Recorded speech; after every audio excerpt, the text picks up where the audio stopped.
Taylor's. Though we were strangers, not knowing who we are, but we were brought together to learn from one another. So what you see here, if you had come 3 years ago, 5 years ago, this is all wasteland. Okay, and in those days, if you know this area, it was notorious and everything. So when they decided to take it on, really, it actually goes back to the fundamental philosophies of actually rehabilitating land, right? So if you look at it way back, rehabilitation is an important process in the development of an education.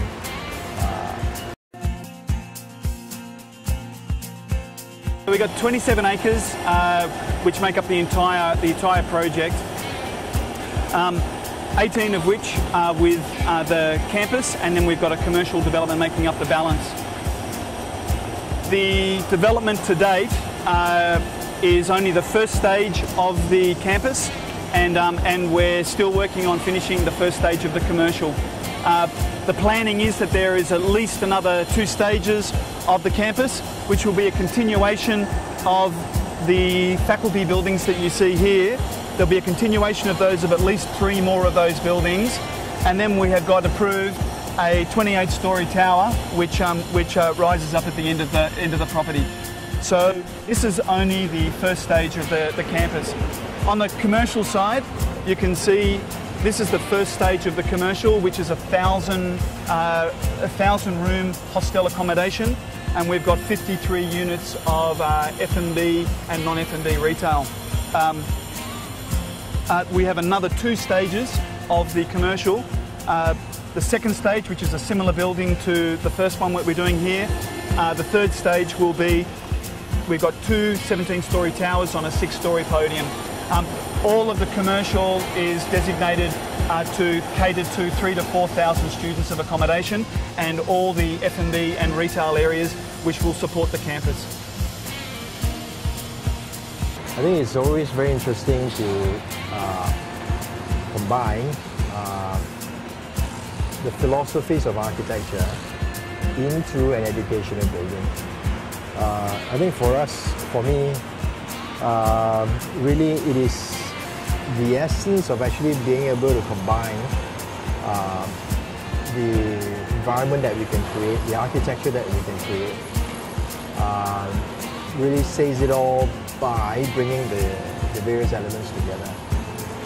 I think when you look at it, the greatest things that we can do is actually to bring architecture as a living art, in the sense that the dynamics of it actually works very well with the people who uses the buildings.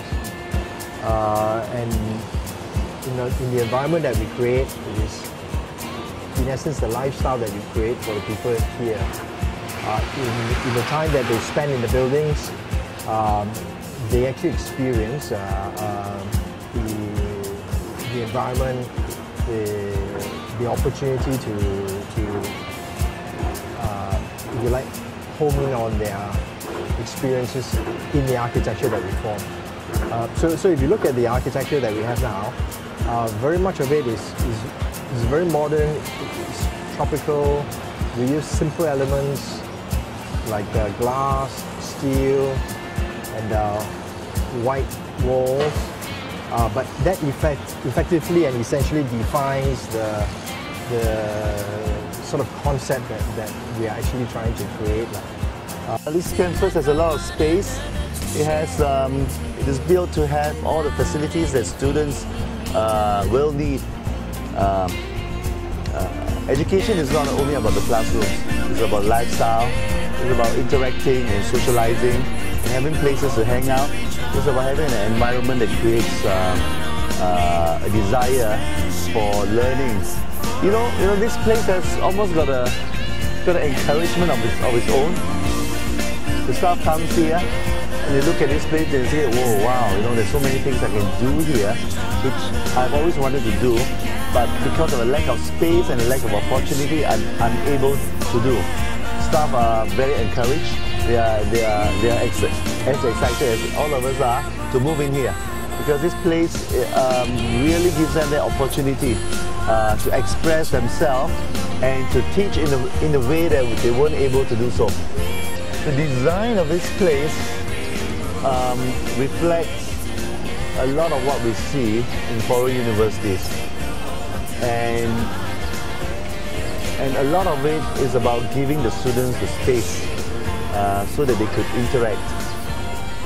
There are restaurants on that side, there are facilities they are building, there are sporting facilities at the end, in the multipurpose hall, big gym with a big swimming pool.